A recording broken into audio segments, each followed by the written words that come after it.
Hello and welcome back to The Comfy Crafter. I am The Comfy Crafter and today we're going to be looking at joining our granny square. First of all, we'll need some squares, so if you watched the last video, here are the squares that I was doing in that video. I've now got 4, so that gives me enough to join them together to show you how it's done. We're going to be using the invisible seam today, and for that we're going to need some wool. I've picked quite a contrasting colour just because I want you to be able to see what I'm doing. We're also going to need some binding clips.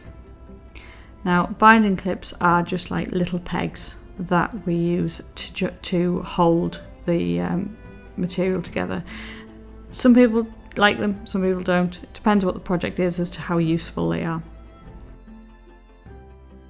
The other thing you could use is stitch markers.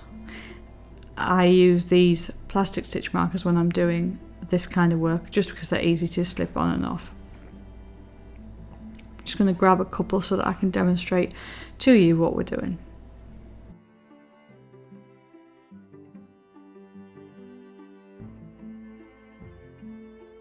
So, the final thing we need is a hook. Obviously, I've picked one that's suitable for my yarn, which is a 4mm hook. First things first, we need to line up our squares. Now these are 10 row squares, so they should all have the same stitch numbers on them. Once you've got them in the configuration that you like, we're going to start clipping them together. So I'm going to start by showing you the stitch markers. Now all I'm going to do is I'm going to put a stitch marker in each of the big corner holes. That should allow us to work along the edges without getting in the way of what we're doing. I'm also going to put a stitch marker on 2 outer edges. That'll just keep it together. When we get to the point of taking the centre stitch marker out, the rest of it won't fall apart.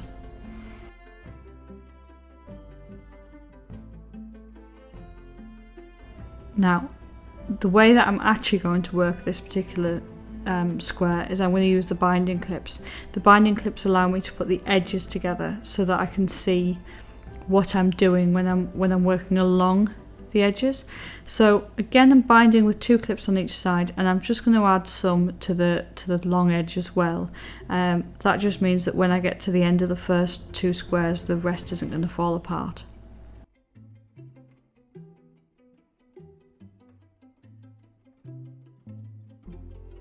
Now that I've got it all bound together, I'm just going to check that I've lined it all up right, and I'm going to start my edge, my join, by just doing a slip stitch into the corner. Now I need to make sure that the tail is on the outside, just because if you don't get the tail on the outside, the rest of the stitch is going to be awkward because you're going to be working in the wrong direction.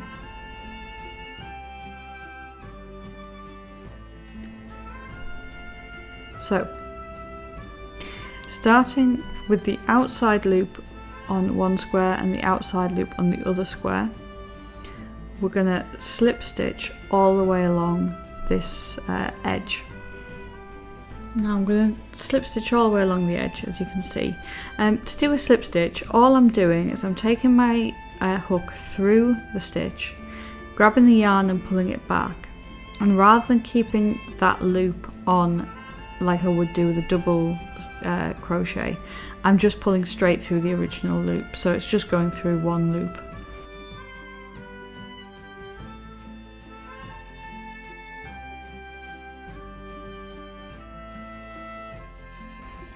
When I get to my edge, I'm just going to slip stitch into the corner.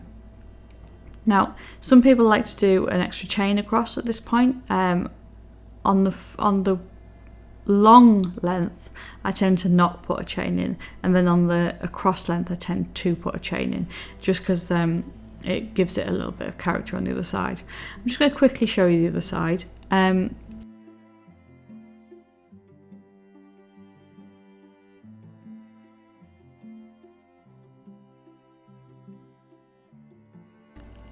basically you shouldn't be able to see anything except the two slips. So on this side you can see the full row, and then on the other side, because this is an invisible seam, you can't see anything except the corner slip stitches. The corner slip stitches will eventually make a square, but at the moment they're just the two edges. So I'm going to, as I say, just slip straight across into the next corner. Now the corners are quite difficult, so if you've done like I've done with two chains in each corner, there's going to be a clear stitch that we're working into at the sort of one stitch in,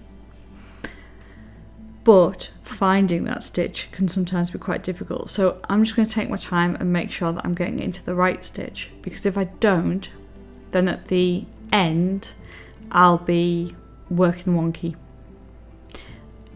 To a certain degree, working wonky can be rectified, so if you've gone a long way and you've realised somewhere you've gone out, you can sort of cover it quite well, but you're better off trying to get the first stitch in the right place.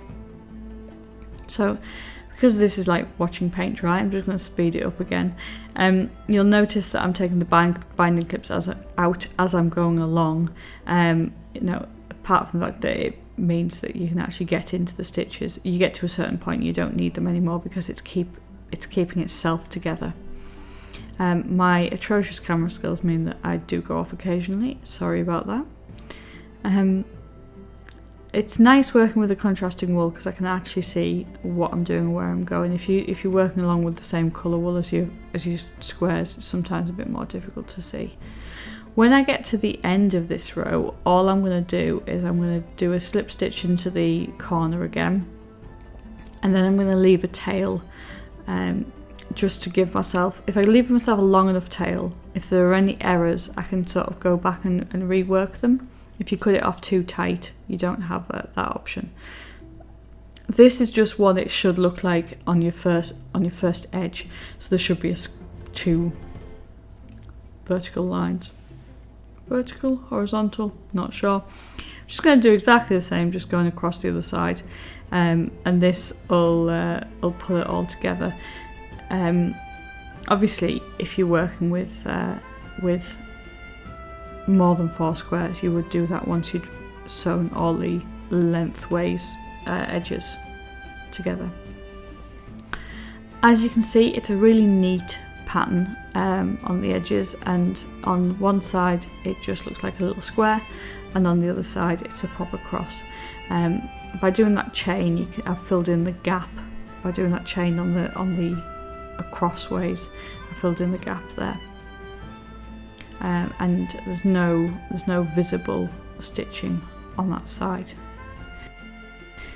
It also, side note, allows you to fold up your blanket really easily because it's given quite a firm seam, so you can fold it up and tidy it away quite nicely.